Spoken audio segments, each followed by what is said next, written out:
Let's go ahead and get started here. I know we have some folks joining, and folks will keep hopping in, as we get a little past the hour. If anyone is just joining or isn't, this is going to be posted on our YouTube channel on Monday for anyone who misses it, or if you want to go back and rewatch this. I'm going to go through and I'm going to be asking Brad some questions, and he'll be walking us through some topics, and then at the end we'll take a few minutes and answer any questions that any of you have. Feel free to type them in the chat here on Zoom, or you can send them to me at jake@volie.com, and we will go ahead and get as many answered as we can. So with that said, let's dive right in. And Brad Paschal is an 8-year automotive digital marketer. Brad specializes in creative marketing strategies and problem solving for dealers. He uses his experience on the sales side of the dealership to bring in surgical strategies to the fixed ops side. He is a 2016 Driving Sales Best Idea winner and has presented at Digital Dealer, Driving Sales, at leadership conferences, sales and marketing conferences, and on numerous webinars. Brad, thank you very much for joining us today. Excited to walk through this. What are we going to be talking about today? Yeah, I think the biggest thing that we're facing right now, as the inventory crunch happened, and it really drove the attention to the fixed op side of stuff, right? Because that's a profit center that a lot of times we tend to neglect, because a lot of management comes up through the sales side and not as much through the fixed op side. So what we're going to be talking about today is how to set your service BDC, service advisors up for success on your website, just like you do your salespeople, right? So I think that's an important thing to look at. We do everything possible to set salespeople up for success, right? We have inventory, we have this, we have 900 ways to convert, but do we do the same thing for the service side of stuff? And a lot of times it's not the case. Yeah, and especially in this ever-changing world, it's becoming more and more important. And speaking of, how the world is changing, what are we up against when we talk about auto service? What does the landscape look like, for the market today? Yeah, so that's interesting, right? So dealerships nationwide as a collective capture 18% of all auto service. So 82% of that goes to independents. So Meineke, Midas, Jiffy Lubes. And there's multiple reasons why that happens. The first reason is that there's a lot more of them, right? So there might be 20 to every one dealership. So whenever someone's searching on Google, Google looks at who's the closest to that person, and then they also look at who's the most relevant, right? So if this person's searching for a transmission fluid exchange, it's going to show up, it's going to try to get the closest, most relevant person and show up there. And so by us not having all of the services that we offer on our websites and explanations and maintenance schedules and stuff like that, if you don't have that on your website, and then your Google My Business isn't, or your Google Business profile isn't set up properly, you eliminate yourself automatically from a lot of searches. So that's really important. If you think about, if we take the sales side for a second, right? Let's say you have 100 cars on your lot, and 10 of those cars are missing from your website. How mad is the general manager? He's super, super, super mad, right? And you're calling the website company, and you're calling the inventory management company, and you're calling DMS to try to figure out why they're not on there. Well, how many services do you do in the service department that you have no page about or nothing about? There's quite a few for a lot of dealerships, right? So if you don't have that on your website, you're just not going to get that traffic. It's just the search traffic drives business. What percentage of people, or less so than a percentage, but do you feel like folks are trying to schedule more online than they're wanting to pick up the phone? That's an interesting question, right? So service schedules are notoriously terrible, right? Because they kind of force you down a path.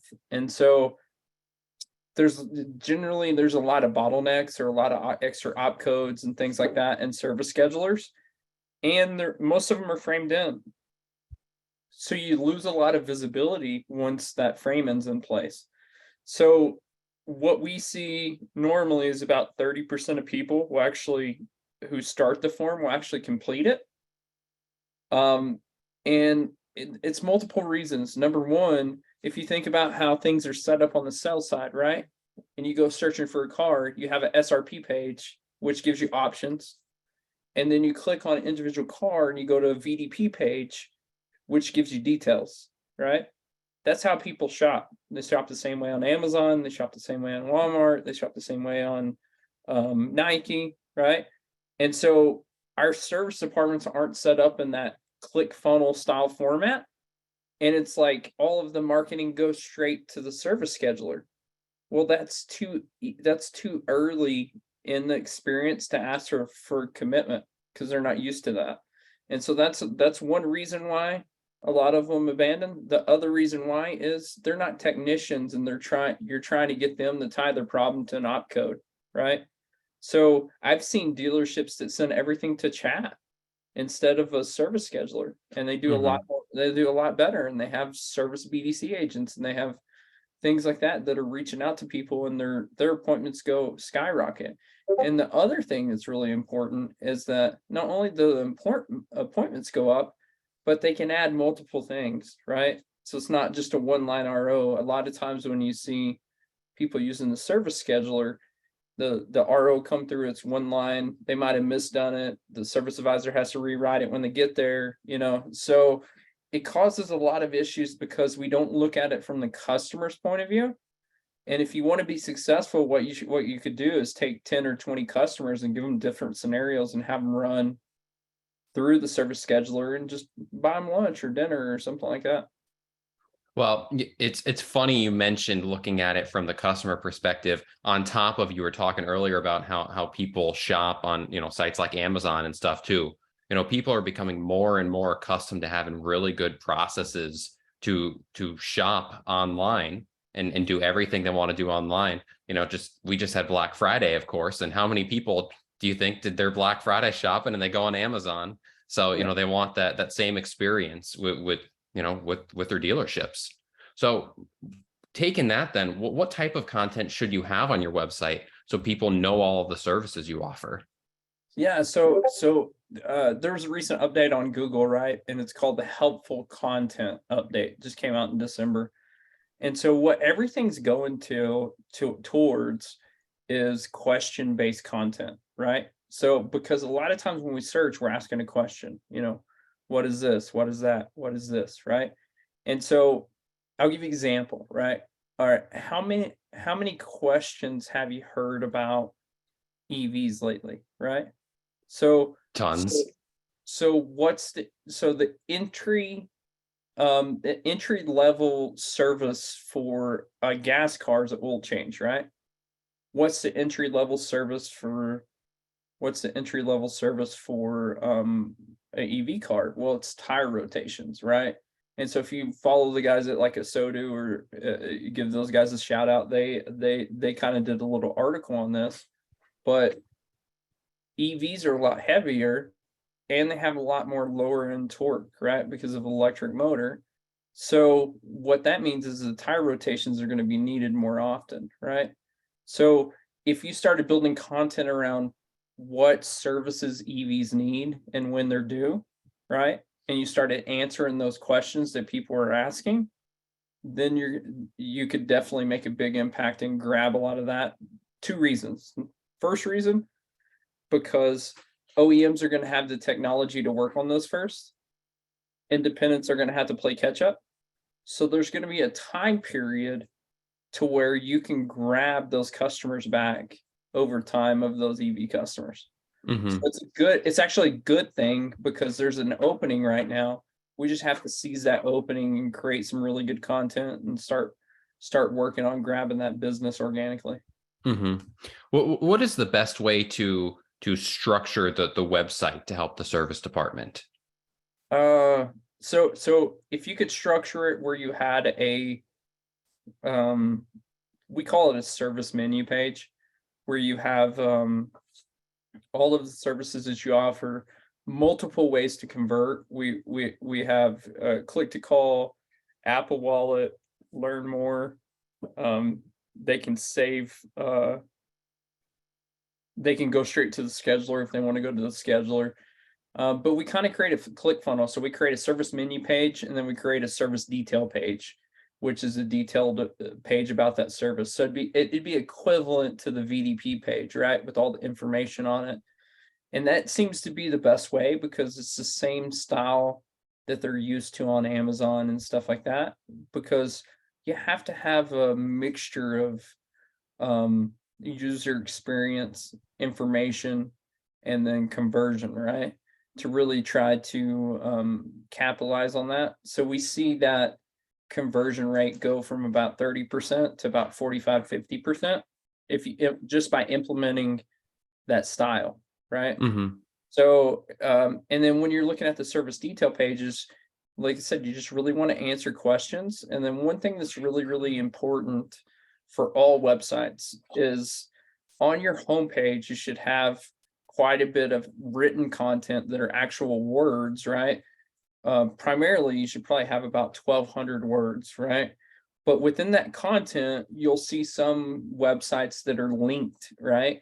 So within the content, there'll be a blue link or a different colored link, and it'll go to the service center page, and it'll go to this page. So that's called an internal linking structure. And that's the way the domain authority spreads throughout your website for pages to rank better. So that's probably the biggest misstep in SEO and all of automotive, is not having good content on the homepage and not linking to all of the internal pages, and then linking those other internal pages together to create like a root system for a tree. And then your website or your tree can grow big and strong, right? So is this something that, I know you're focused on the sales side because you feel, or the service side, because you feel like on the sales side, they do it better. But do you feel like on the sales side that they do a good job with SEO and all of that digital marketing? Yeah, sometimes, I feel like some of it's pretty candid, right? And that we're always a little bit behind. There's definitely some companies out there that do a fantastic job on the sales side of stuff. What we have to realize is it's ever evolving, right? That it's going to continually change. And they don't really trust us to provide a good user experience for customers, right? And you can see that from like cars for sale feature, and they try to keep people on the Google My Business. And it's because we don't take it super seriously on how effective websites are working, or if they're driving phone calls, or how they're integrated with the rest of the things that we're doing. Another thing that is really important about that, right, is that if you put it in that format, it creates like a reference for your service advisors and for your service BDC, Mm-hmm. because I'll give you an example. Okay, so if a finance person sells a warranty, right, and they sell a warranty, and let's say it's an alpha warranty, they sell alpha warranty, customer comes back in 3 months later, and they're having an issue, and they go to a service advisor and they're saying, hey, I got this alpha warranty, is this covered? And the service advisor, more times than not, will be like, well, I'll have to check on that, And so what happens is you have to kind of apply the perspective to what should have happened before. Is the same person that trained the finance person on the warranties should have trained the service advisor, and they should have both known what was covered, right? And so what we try to do, or what you should try to do, is set everything your service advisors know about all of the services should be on the website, right? And they should be able to reference the website if they're newest service advisor for information. So that's whenever you get to that point, then you can really be really effective, because you're saying the same thing in the store as they're seeing online. Yeah, and that kind of, once once you have this content set up and you have your website structured in a way that's going to help them have strong SEO, how should the service advisors or the BDC agents use the content? Yeah, I mean that's beautiful. They could send out reminder email with a link to the service detail page to let them know. The other way that they could do, right, to set them up, like it sets them up for success. So if they save that Apple wallet, then a lot of times it sends a lead into the service BDC, right? So the service BDC person can give them a call, confirm the appointment. If they had already booked the appointment, if they haven't booked the appointment, they can book the appointment. And then here's the kicker is once they call to do that, they say, "Oh, would you like to take advantage of any other specials that we have today?" And then you're starting to build those multiple line ROs, right?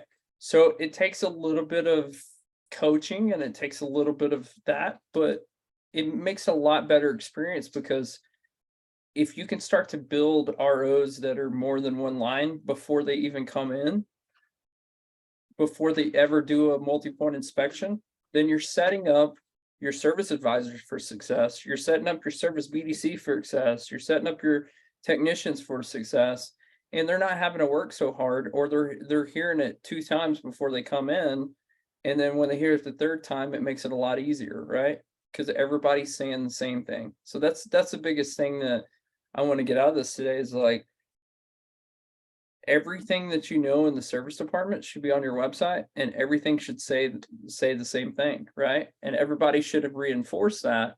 And when you reinforce it multiple times, that's when you can actually make a difference in a customer's experience and retain customers. And that's the most important thing. Is, so in between appointments, are you, if you're running a service department, you have all of this set up. I go in for an oil change, let's say. In between now and my next scheduled oil change, are you sending me pieces of content to read, so you can have a regular touch that's not a, hey, do you want to do X? Yeah, I mean, absolutely. You can definitely do that. We the cool thing that we do that we see people do is send that.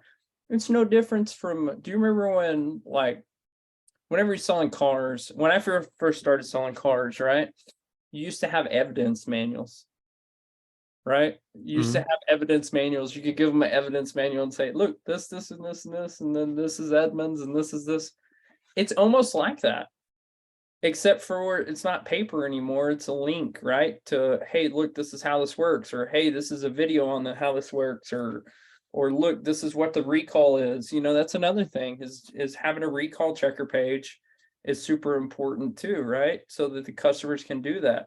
Or even if you send an email and said, hey, just confirming your appointment, we already ran your car through this. We saw you had a recall too. We want to get that taken care of while you're here too. Customer doesn't have to pay for that, but that's free warranty work, right? That you're making more money. So I think that's the important thing is working all of that stuff into your strategy and keeping the customers super informed. I have a saying that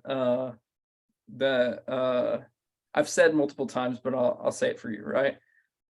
Do you know why a lot of people go to Jiffy Lube and Midas and Meineke and stuff like that? Is because they can watch their car. You can see it through the window, right? And so there's a level of transparency on that.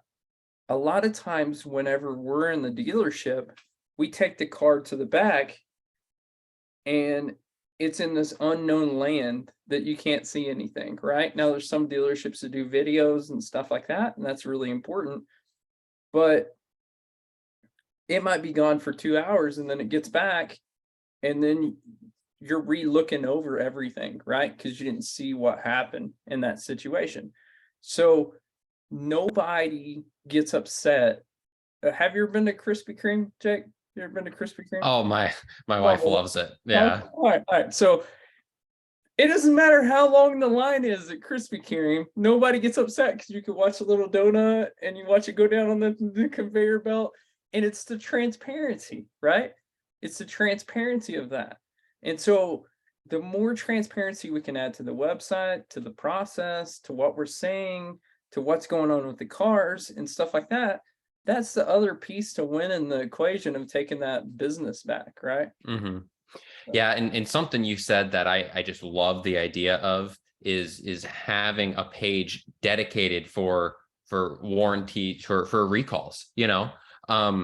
So, you know, for example, I had a, you know, a recall on my car, and I got a letter, you know, in the mail, and I didn't do anything about it, right? And then you know, as people do, and it's, you know, probably 2 years to the next time that I was in an actual dealership, and they're like, oh, hey, this needed to be done. And I thought, well, shoot, you know, I should have done that 2 years ago. But if there's a dedicated page that I can go to and see everything that's outstanding for my vehicle, I mean, I think that's a great piece of advice. yeah, no, I think that's, I think it's very, very needed, right? And a lot of people forget about recalls, but there's been a lot of them lately. I mean, there's Hmm. been a lot of them across the board.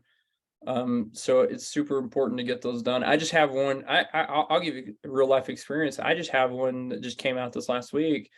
Ram 1500 trucks. I think it's 2017 to current year.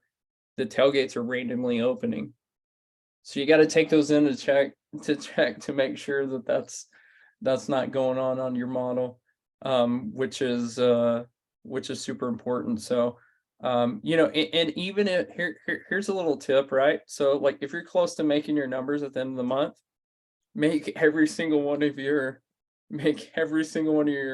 employees bring their VIN numbers so you can check them off for recalls at the same time. And then you got warranty work on your own employees. So if you're close to making your number, so I think what's important is, right, we're close to making our number on the sell side. Who do we usually sell a car to? Usually Hmm. employee, right? So we have to start taking some of those perspectives that we use on the sales side and applying it to the service side, because you can usually derive some very good information. And it might not always work, but if we take the inventory like we talked about and having all the inventory on the website and we apply that to the services that we offer, that totally works. Okay. If we apply, hey, we're short, we need to try to make up some money. Well, who's our first source? Well, it's our people that are here. So let's go through here and let's run all these through a recall checker and see if we can grab some business from our own people. So that's the thing that really helps you solve problems, is taking those different perspectives, because sometimes you're just too close to it, you know? Hmm. You have to step back and look at things from a different perspective, and if all possible, get the customer's perspective as many times as possible, right? What percentage of dealers do you think employ these strategies? Man, it's very, very, very, very few, to be honest with you. I mean, there's some that do it, and the ones that do it do really, really, really, really well. But it's just there's a lot of foundational stuff. There's a lot of blocking and tackling. You know, I personally believe that one of the biggest foundational stuff in all of automotive is community involvement and empowering your people to be involved in the community, and then building on that. I come from a Volkswagen store out here. They're nationwide, their market share, Volkswagen's market share is 2%. Well, I'm out here in like Redneckville, Texas, and they had no trucks, and their market share is like 22%. So, which is outstanding. So it's just amazing on how effective that they're able to do things. And a lot of it's the community, and a lot of it's transparency, and a lot of it's being proactive. And I'll give you an example of transparency is when the TDI issue hit, I was in the dealership, right? And instead of hiding from the diesel issue that happened, we invited diesel, um, every single diesel driving person within 2 hours to come in, and we just did a Q&A. And it really, really elevated that dealership, because we were just transparent. We're like, hey, this isn't our problem, but it's our issue. We're going to take it up. Well, another way, and I like to say that all the time, it's not my fault, but it's my problem. It wasn't their doing, but they jumped right on solving that. Is that type of event something that you would go ahead and post on? Would you post details about that event on your website and social media and all of these things too? Absolutely, like that's, I think that, if I acquired a store, right? If I acquired a store and I'm specifically looking for the fix ops department, right? The first thing I'm gonna do is start asking customers and start finding out what they like and what they don't like. You know what I mean? And if they're saying, well, it takes 3 hours for an oil change, and that's a common thing that keeps coming up, then I'm gonna try to figure out how to fix that. Or, oh, the online service scheduler is this or this or this.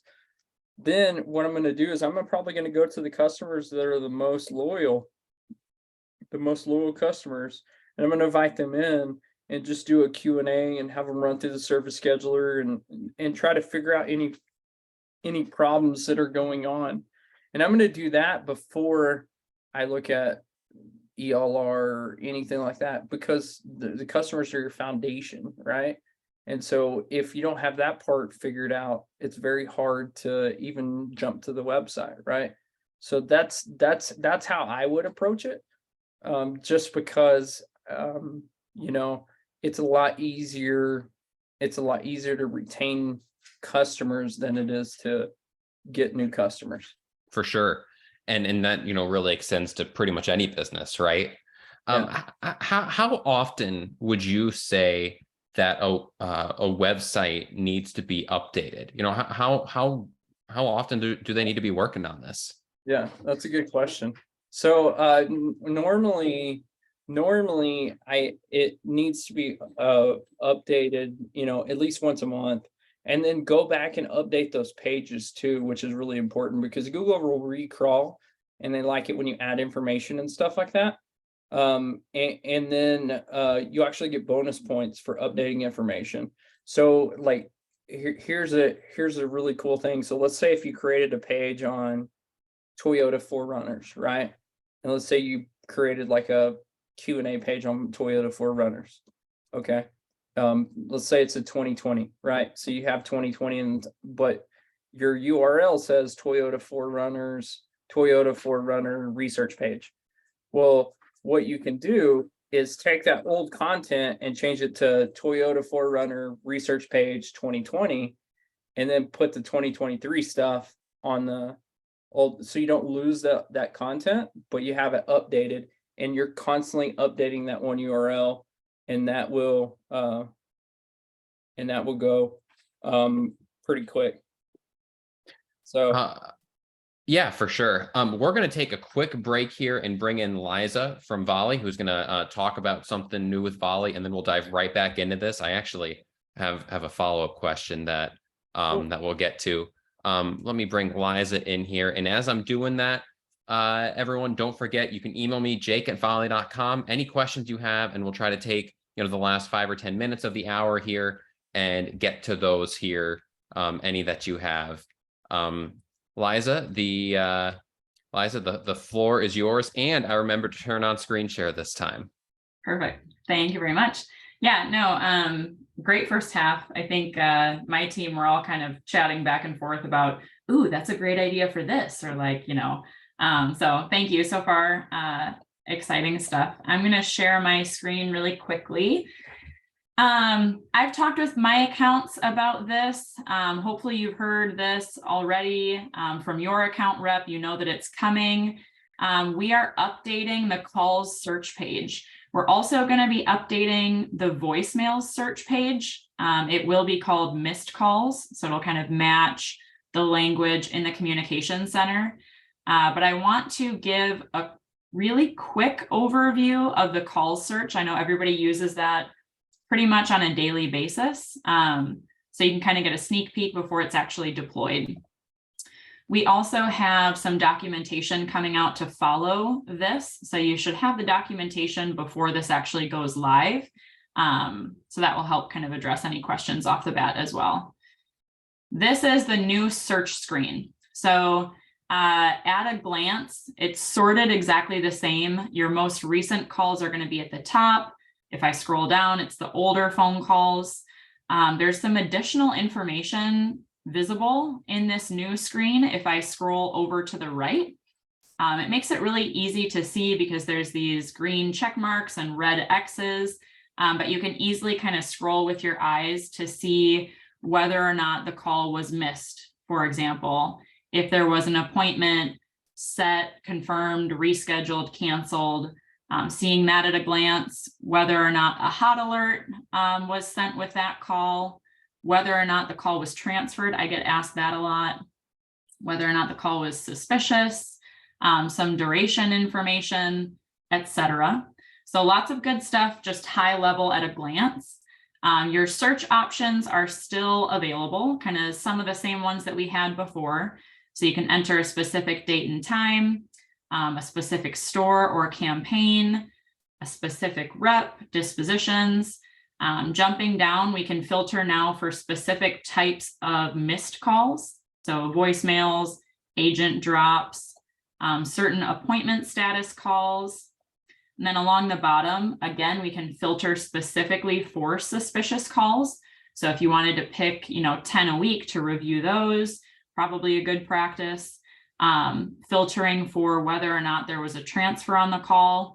Again, I know that comes up a lot with some of my service accounts and sales accounts. So good information in the search as well. I have one of the calls open, so I'll walk you through that page. Again, just really high level quickly here. The first page that opens up has a lot of that information that we had on the original call search page. It's just laid out a little bit differently. So I'm going to go down the left-hand side first. In this details section, you've got just your basic information. So date and time, the store, the campaign, the customer, direction of the call, the rep, etc.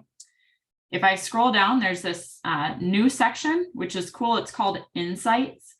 There's different insight categories that can be tagged for each conference.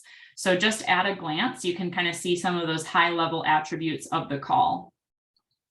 Beneath that, you've got more duration information, disposition and survey, etc. On the right-hand side of the screen, by default, you're going to have the conference recording and then each leg of the call.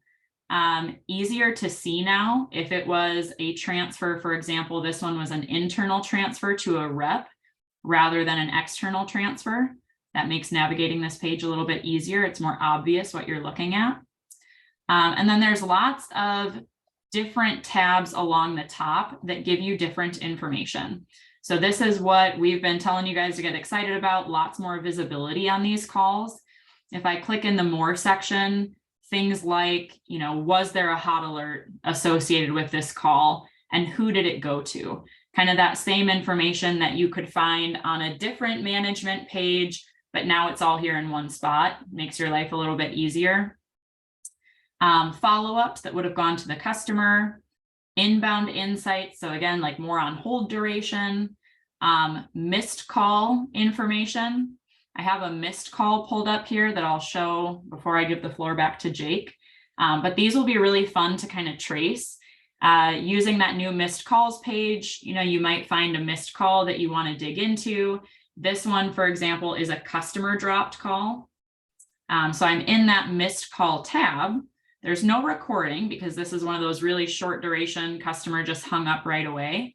But if I scroll down, great news, my team still did return this call.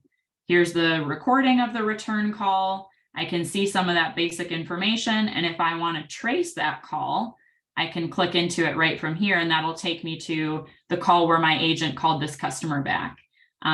So lots of fun digging for us to do, kind of tracing the breadcrumbs just a little bit easier. Documentation, I'm hoping to get out to everyone today or over the weekend. And then we'll deploy the screens over the weekend. We'll give you guys a heads up so that you can start digging in first thing next week. So we're very excited. With that, I'll give it back to Jake. Sounds great. Thanks, Liza. Okay. Yeah. Okay, so before we dive back into the meat of things, Brad, I did have one question come into my email that I thought was pretty funny, and let's go ahead and just satiate this curiosity right away. Very important question. What does it say behind Brad's head? Fill your blank. It's Oh, killing me. Fill your bays. Got it. it's funny. It's Love funny.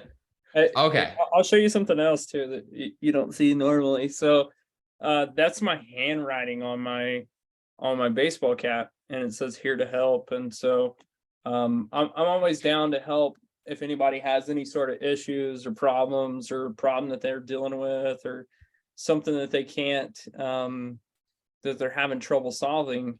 I love to help in those situations. And usually I have someone, or I can help you, or I have someone that can help you get those things fixed. So Love it.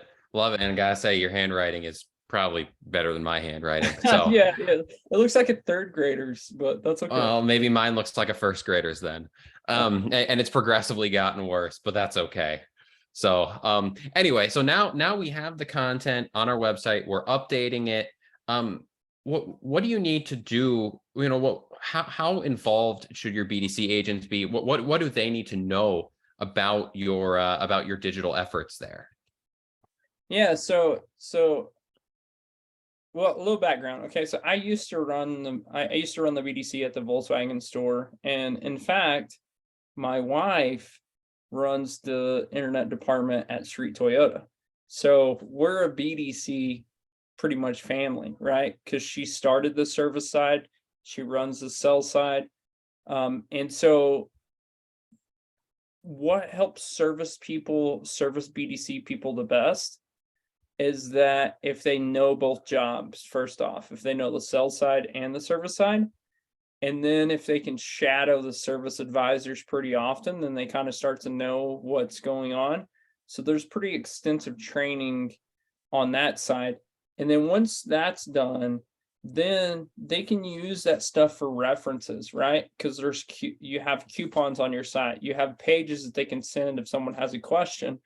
And so you start to equip them a lot better, instead of, oh, let me just transfer you to a service advisor. Oh, let me transfer you to this. And then the customer has to wait on hold for 4 to 5 minutes, right? For a service advisor, because you're slammed. And so if you're able to give them the answers to some of those questions, or give them the ability to send out some of those links and stuff like that on your website, that's super important. The other thing you could do is have them write down every question they get, right? Then you're aggregating content, and you don't have to come over here and be like, oh man, what kind of content I'm going to write today? Well, you're getting it straight from your customers, because you're tallying up and you're looking at all of the questions that they're asking when they call in, right? Love So there's that. multiple ways to utilize that. We do that. We do that with inventory, right?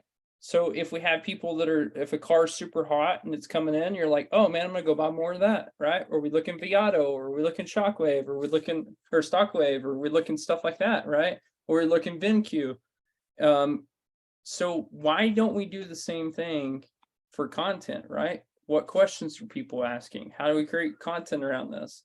And so you have to be deliberate in doing that, and that'll set everybody up for success. And it'll also show those service BDC people or service advisors that you're trying to help them, right? And you're taking it seriously, and you're trying to make their job easier, because you're going to answer a lot of those questions on the website before the customer gets to them. So it really kind of empowers them on the backside too. So we're making content, we're sending it out to folks, we're generating more content based off of the frequently asked questions that we're getting straight to our dealership. We're getting people engaged. Bring it all together. How do we capitalize on it? Yeah, I think like I said, I think it goes back to transparency. After you have all of that, and you're helping people, and you're doing that, people are gonna then that's when you can start to focus on you can start to focus on efficiency, right? How fast are we getting people in and out? Where do we need help at? Where do we need this? But the problem that we do is we start on efficiency before we start on transparency and knowledge and providing information. Well, it has to be the other way around, right? And I think that's why we're losing the battle against the independents, is because they focus on efficiency. They focus on efficiency and they focus on popping up a Jiffy Lube every place that they can, right? They look at market research reports. What would really change the game if the OEMs got on board and allowed us to do standalone service centers. That's what actually really needs to happen, because then you could put a service center across town and you could make it a service center and used car acquisition center. And then you could capitalize on service in multiple places. Mm-hmm. But a lot of times that OEMs haven't got on board there. But that's really the biggest need, is to have be able to have multiple service centers. Or in our case, right, there's no Volkswagen store for 2 hours, right? If we could put a service center in Plainview or Clovis or someplace like that, right, and it's affiliated with the store, then I think that would help a lot. Mm-hmm. So a lot of what we're talking about here is what I would call organic content, Yep. Organic marketing, or organic digital marketing. What is your opinion on paid advertising? If someone wanted to do Google AdWords or something, what's your opinion on that? Yeah, so I think paid advertising is very, very valuable if you have the foundational stuff done first, right? If you don't have the foundational stuff, so whenever let's say you're doing a Google ad and it's for oil change, we'll just keep it simple, and you have an offer and you do a pretty good job of setting up extensions and making sure everything's good, and you drive it to your service scheduler, right? It's not going to be that effective for multiple reasons. Number one, you're sending them straight into conversion. Number two, a lot of service scheduler pages have zero content. And so how well the landing page is set up is a part of the quality score. So the quality score is not going to be very good. And so what's going to end up, it's going to cost you a lot of money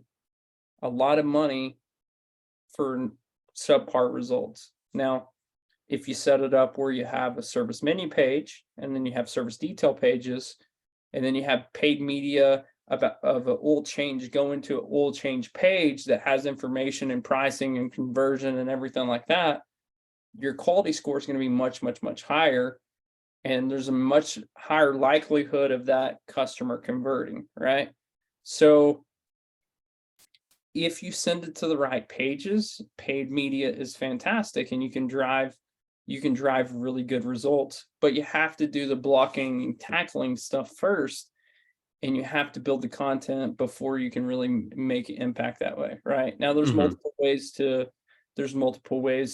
build that content and to get those things out there. But if you don't have a page about every service that you offer, I would start paid media after you build all those pages.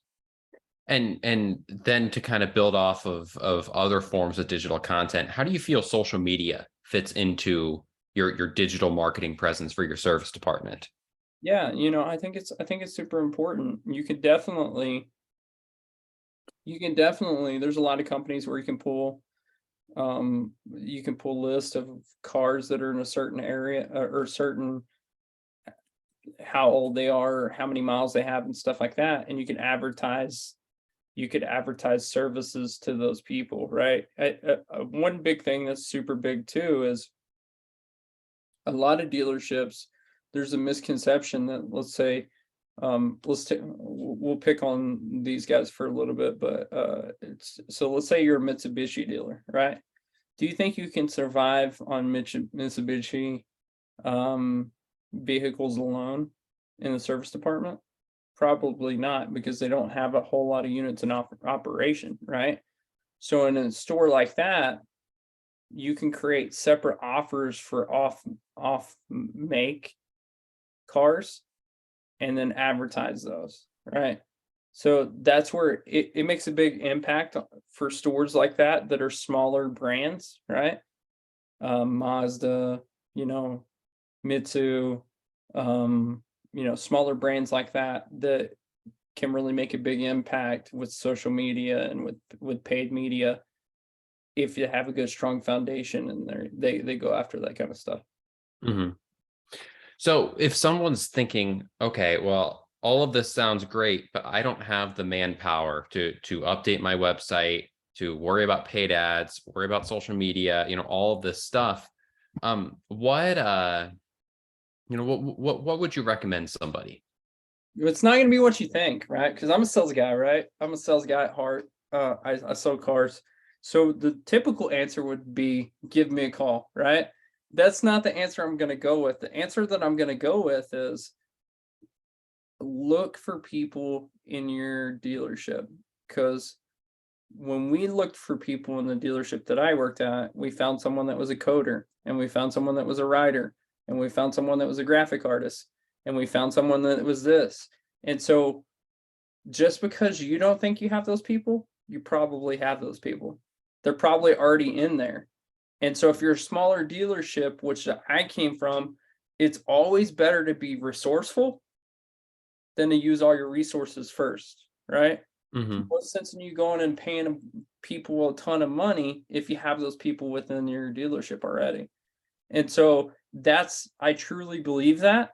Now, if you get there and you don't have those people and you need some help, or you want some guidance, or you just want to talk, or you want to come up with a plan, you can reach out to me. I'll help you out. And if you want to do business, that's okay too. But I would say look inwards first. And I'll always suggest that, because whenever you have someone that has those skills and you ask them to help, that empowers that person, and they're going to stay there longer, and they're going to work harder, and they're going to be way more happy because you're using the creative skills that they were given. Mm-hmm. Really, really good talk here, and I've been getting texts from the Volie team, like Liza was saying. Oh, this is great! All of our service customers need to be listening to this and reaching out to Brad, and this is just excellent. We're going to go ahead and get to some questions we've had come in, and for anyone else who hasn't yet, again, jake@volie.com. We'll get to as many as we can here. Firstly, if somebody, let's just pick a dealer who has, a hypothetical dealer who doesn't have a great website. They're not optimizing content. They're not ranking well on Google. The whole 9 yards, right? After they implement this stuff, does the average RO go up implementing these strategies? What do you normally see? Good question. I like this question. So two things. Once you start to implement stuff like this, because most of our content is oil changes and that, right? You don't make any money on an oil change. You just don't. It's mostly parts, right? You don't make any money, especially if you have a discount. So if you add other services that have more labor, of course the RO dollar amount is going to go up, right? Not only the RO dollar amount, but the RO count, right? How many ROs you're getting in is going to be directly correlated to how much traffic is coming to your website. So we said 18%. Guess how many percentage the dealership capture of search volume? 18%. It's exactly the same. It's so if you can figure out how many ROs you have coming into your dealership, right? And then you can go into Google Analytics, or you talk to your marketing company and you say, hey, I want to segment out all of my fixed ops pages. I want you to create a custom segment, not a custom view, a custom segment. And then you can see how much parts and service traffic is coming into your dealership. Create a ratio between those two, and then you'll kind of know how much traffic it takes to get that many ROs, right? Mm-hmm. So, do you have any recommendations for metrics for web page success? How can I measure whether or not all of this is working? So that's a great question. So two ways, right? All of the hard conversions, click to calls, appointments, chats. If you have Apple Wallet, that's a good one to do. Now, what I would say is, depending on what service scheduler you have, what I would do is, a lot of them can tell you how many views were on the page, how many people started the process, how many people finished the process, what the average RO count is of just the people that scheduled online, or average dollars per RO of that, and how many ROs you've done online. And so that's a good thing. You just have to request that from your service scheduler. They're not going to freely provide that information if you don't ask for it, but almost all of them have reports set up to where you can pull that information. And then what you do is, before you start this, you go back 6 months and you see what those numbers are. And then you have a 6-month trend, because all of us know that service business is kind of up and down, right? It's not as consistent. And so if you go back 6 months or a year, then you'll have a good data set to really compare it year over year to. Mm-hmm. And how does that translate to dollars, just to be simple? It just depends. I mean, like, if you know, let's say for instance, you know that you're getting 200 ROs a month, right? And let's say you're a Nissan dealership and your average dollars per RO is 350. Okay. If you can get that up to 360, right? You just made $2,000. Mm-hmm. Right? Or if you can get it up 10%, right, to 386, you made way more than that, right, for that month. So the cool thing about driving more traffic is it's exponential a lot of times, right? So if you're working on driving more traffic, but you're also working on driving better traffic, because all you're focused on right now is oil changes, and we're going to be focusing on, or you're going to be focusing on 4-wheel alignments. You're going to be focused on diesel particulate filter cleanings. You're going to be focused on battery replacements. You're going to be focused on all of this stuff that makes a lot more money than just an oil change, right? So if you focus on that and you're able to increase both of them 10%, that money goes up exponentially. So you also were talking about getting some stats from the service scheduler. What about Google Analytics and things like that? Do you look at those tools? Yeah, definitely look at Google Analytics. You can check and see how many people are viewing the page. You can check and see. You can make sure that your Google business profile is set up with the right UTM codes, so you can see how many people are coming from the service one or the sales or the parts one. But we kind of, like I said, we do that segmentation. Internally for our customers, we do that segmentation on every single account, because 9 out of 10 service advisors have never seen how many people are coming into their website, right? Do you think they know how many people came into the service drive? No. Every day? I bet they do. I bet they know exactly how many ROs they did for the day, right? But they don't know on the website, and they don't know on the website for sure. Yeah, they haven't been privy to that information. So just by showing them, like, hey, look, this is what your website traffic looks like, and providing the same level of transparency that I'm asking them to provide to their customers is super important too, right? Look, this is what you're at. This is where you're at. You need to create content around this. And so that's super important, is having all of the Google Analytics stuff tied up. We have all kinds of metrics because we're 100% set up for GA4, which is looming. So if you're not set up for GA4 currently, and we're actually working on a set of metrics with VistaDash. I'm sure you're familiar with them. So we're working on a set of metrics for VistaDash to try to standardize some of those metrics for the service side of stuff. Mm-hmm. All right. So we have a series of questions from someone about type of stuff that, so do you recommend putting average service times on the website so people know how long they should expect to wait for each type of, thing they're doing? That's actually a great, I don't have enough time to think about that. That's one I'm gonna have to think about. But if I will say this, if that's a let's say unique selling proposition or something that you excel at and you're doing really well at it, and the service times are really good, and you've comparatively shopped that to other places, and you're beating those places, absolutely. But if they're not great, I probably wouldn't do it. I Well, probably you wouldn't do you it. don't want to Yeah. air your dirty laundry. Yeah, so that's how I would look at it, is kind of do some, outsource a couple of those jobs to some of those local shops and see how fast they do it, and then go from there. Mhm. What about prices? Would you put prices of different services on the website?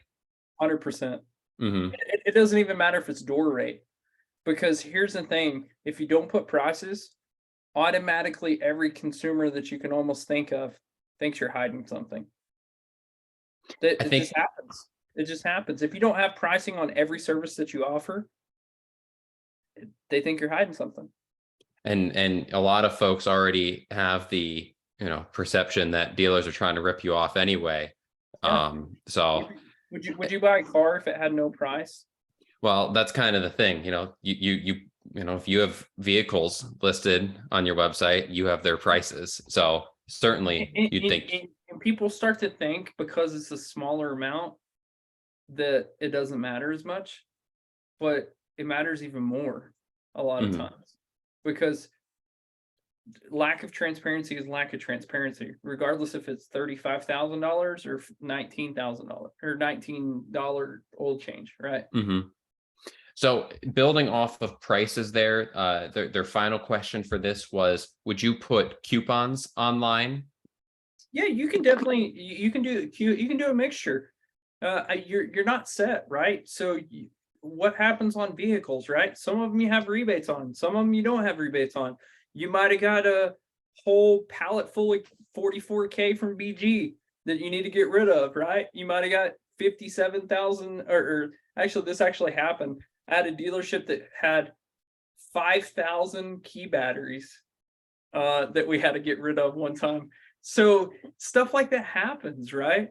So you can change it up. There's no set thing saying it has to be one way or the other. So you can have some at door rate, some at discounted rate.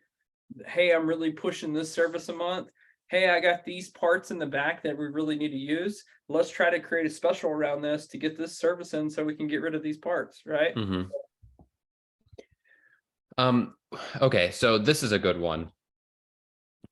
Can you use the website to educate customers on their declined services? For example, you didn't get new wiper blades today. Here's why you should have. Yeah, absolutely. There's a lot of people shoot like semi-custom videos, right? Where you can send them a video and say, hey, I know you didn't do this, but this is a good reason why, or this is a good reason why. I like to talk of everything in safety, right? Especially on the service drive, because service advisors tend to hate salespeople, and we're kind of icky, they're kind of gross, right? Us sales guys, we're kind of gross to the service advisors, right? Because they don't want to be salespeople. And so if you think of everything in safety, and you say the only thing you have to sell is safety. Like, hey, would your grandma leave this car before you? Would you let your grandma leave in this car before it left? And if there's some things that you would like, yeah, that's okay. That might not be necessary, but you tee it up for the next time. So I think absolutely, I think absolutely that that you can do to decline services, and you could send the pages, you could send videos, you could send all kinds of stuff on the decline services. That's a big one. You can actually pull, a lot of times you can pull a list of declined services and throw that into paid media or Facebook too. Have one final question here. Scott from Volley wants to know where your big hat is. Oh, okay. All right. Hold on. If you guys haven't seen this before, this is a treat. So he texted me twice during this. Just because this is called a noggin boss. So it's huge. It's a huge hat. It has a cool logo. I actually had one of these before it kind of went through the NFL here recently. So it's kind of gone through the NFL and all of the athletes have been wearing them now. But I wore this at a SodaCon. It was kind of cool. That's where I met you. Yeah, cool. My marketing team, they think they're funny. And so they think a lot of cool stuff up for me. So we do a couple of shows. So we do a Fixed Ops Friday show. And then Scott's been on it. We do a Tactical Tip Tuesday show. And season 2 of that will be coming out in January. So I've been working really hard on recording episodes and trying to get season 2 going. And none of it's sales pitchy. All of it is about the guest that's on, or ideas or best practices. I feel like we don't get that enough on the fixed op side. And being a guy that came from the sales side, I've always been privy to those groups and being engaged. So I try to give back a little bit and connect people and share cool ideas and stuff like that. Love it. Well, thank you very much for joining us. This was a great hour. How can people get a hold of you if they want to learn more, or if they want to get help or anything? Yeah, so my phone number is right here. If you want to shoot me a text or give me a call, or if you prefer email, it's just Brad at fixedopsdigital right here .com. And you can shoot me an email. Any sort of problem that you got, like I said, reach out. It doesn't matter if it's sales, service, CRM, DMS. I'll help out any way I can. Thank you very much. Definitely appreciate it. Hope everyone has a happy holiday and a happy new year. Thanks, Brad.